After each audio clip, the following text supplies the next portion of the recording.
Hey, what's going on, guys? LUNATEK CC here. I've never actually done a hero review of any heroes on my altar, but I wanted to do one for my Anubis just because I put so much time and effort into getting him leveled up as high as possible. I wanted to show him off a bit, you know. So basically, you got him, maxed double evolved, level 200, skill level 10, 8 of 8 Wargod, which I think is the best talent for him.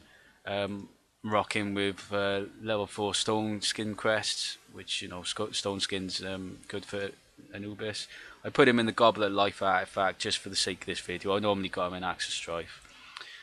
Crest wise, that's as high as I can get him at the moment. Obviously, with blue crystals, you're limited how much you can get. You can't just get a hero up to 100 that easily. So basically, yeah, this is my Anubis at the moment. Traits wise, he's pretty good as well.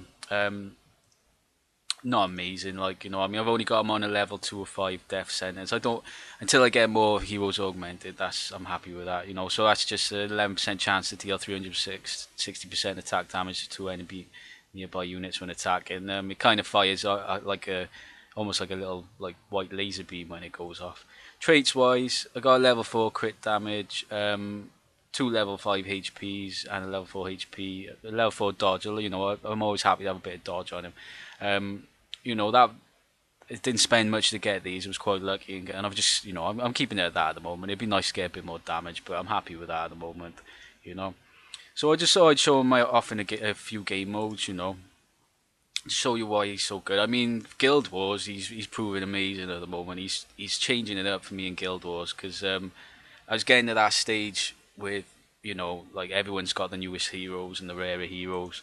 And I was getting to that stage where I was actually falling behind a little bit, and wasn't three flaming every single one of my raids all the time, so I was struggling.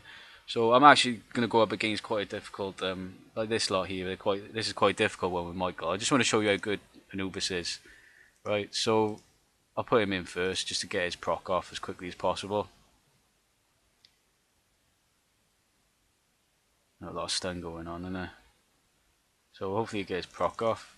I mean, there'll be an Ares proc in there as well, but and he obviously use a guardian spell just to show how good he is at just clearing these heroes. Because I mean, this is normally a problem, like when you got that many heroes, especially like a Michael and things like that. I mean, I used to I'd be running with a Valentina or a Vlad, and a lot of the going into the middle like that would, it'd be a bit of a gamble at times. Sometimes you come out losing heroes. It just doesn't. It very rarely happens with Anubis now. It's just that, just in case you don't actually know what his proc does, apart from like dealing good amount of damage. So this is a skill level 10. So it's 3% attack damage to a max. So it's 100 enemies. So obviously all the heroes you'll clear out a lot of the troops as well. You also reduce the attack by 42% as well. So you also got that immunity, the silence, calamity, and it also reduces his damage received by 80%. So it's like it adds an extra stone skin on top of. It's like a stone skin on top of a stone skin. Do you know what I mean? The way I got it there. Also deals additional damage to all enemies equal to 10% of the max HP, and he can revive 3 times. I mean, he's just crazy hero. He's so OP. Okay, so I've got a bit of a HBM base here. So what I'm gonna do, I'll use this spell as well. So I mean, I won't use the spell. Just so you can see how much damage he actually does. So there you go. If we just this is just Anubis on his own now. Bear in mind. Look at the damage. I mean, we're down to just a Dread Drake and a Skull Knight already. Do you know what I mean? And there we go. This Dread Drake dead. Just Skull Knight left now. Clears all the heroes out. I mean, the damage he does is absolutely insane. You can put him in and you can just go and solo a base. Do you know what I mean? I mean, obviously with the traits as well, gives that extra crit damage, and a little bit of damage boost. And having an extra bit of HP obviously helps keeping him alive as well. You can just see he's not going to get killed. There's no way he could die here. So I'll just put the rest in just to speed it up a little bit. Also put him in a dungeon. So it's which one would be a good one? Yeah, I think 410. Right, this is quite a tough dungeon. Do you know what I mean?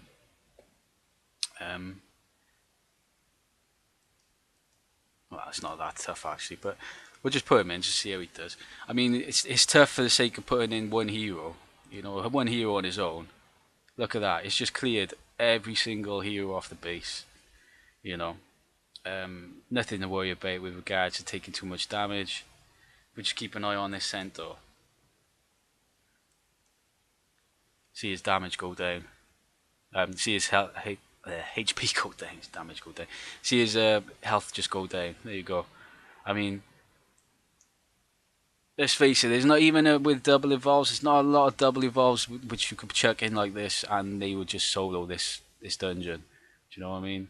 I mean, it's just an insane amount of damage this guy can do, and you might be able to see actually the trait talent going off, the equipment talent. You might see it at some point. There we go. See it going off. So see it attacks 2 extra targets as well as the one you're doing. So I mean, you can see. I'll just speed it up. You can see you're gonna solo this dungeon easy. I mean, it just goes to show he's absolutely beast. Like, you know, for raiding dungeons. I mean, he's made getting through the insane dungeons so much easier. You know, I'm kind of waiting on getting my minnow up to level 200 before I crack on with the rest of them. But he definitely has made a big difference. So I can do some lost battlefields because it's a Monday, so I don't mind doing them early. So I mean, obviously you can't just get an appreciation of just for Anubis, because obviously there's other heroes in there. But he's pretty much made this team absolute beast now. So might be able to see if his proc goes off at some point. So there you go, there's his proc going off. So every single one of those heroes now are putting down less damage. You know, easy win. I don't think we even lost a hero. It was up against some tough heroes there as well, do you know what I mean? Fingers crossed this one. We get the Ares and Medusa proc off, should be a win. Happy days, yeah. Yeah, so it's just like, you know, I did have him in my team 3 while he was single evolved, but now I've bumped him up into my team 2, and he is tearing shit up, basically. You know, I'm hitting over 1,000, not a problem really, you know. Anything else to show? Obviously he's going to be good for HBM. I haven't tested him out yet for AF, but he will definitely be going in the team for AF. Right, so you'll just be able to see when his proc starts going off. How it just, like, you know, obviously with the damage and damage reduction. Obviously it's not significant with Trianta, because Trianta is not a big damage hero. But you can just see, like, the little swords going above him. That's all Anubis, and he's hitting every single one on the map. That's the thing. When his proc goes off, he's putting a lot of damage down on all of them. You see here, we just clear that, no problem at all. Do you know what I mean? He's so obviously amazing for hero trials. Like, you know, he's just a beast hero. Does he have any weaknesses, Anubis? Obviously his proc doesn't hit buildings. I mean, that could be seen as a weakness for, say, you know, certain guild war, well, situations in guild wars. I mean, if there's one hero on his own, I would choose to be at the end of a guild wars raid, which you know, I hadn't quite got the 3 flame yet. It'd be Dread Drake over Anubis, because obviously Dread Drake's going to proc against the buildings. So I mean, is that a weakness? I mean, only in certain situations. I mean, but I wouldn't want it any other way. I wouldn't want those procs to be hitting the buildings as well as heroes and missing out on the legends. So it's like he doesn't really have any major weaknesses, apart from, you could call that a weakness in certain situations. You know, obviously he's not immune to an Ares proc at the start. You know, that revive won't work if the Ares procs hits him and he gets killed. But, you know, he is just an absolute beast hero. Do you know what I mean? Eventually I'm hoping to get some extra damage on his traits and everything. You know, at the moment, you know, I wouldn't mind getting that damage up a bit more, like, you know, and a better talent on him. You know, I'm happy enough with the death sentence, because it deals attack damage. But yeah, he's just an amazing hero. I'm so glad I got him. I'm so glad I put all that effort into leveling him up and getting him to where he's at. And he's definitely one of the top heroes of the game, if not the top hero in the game. You know. So okay, and cheers, guys.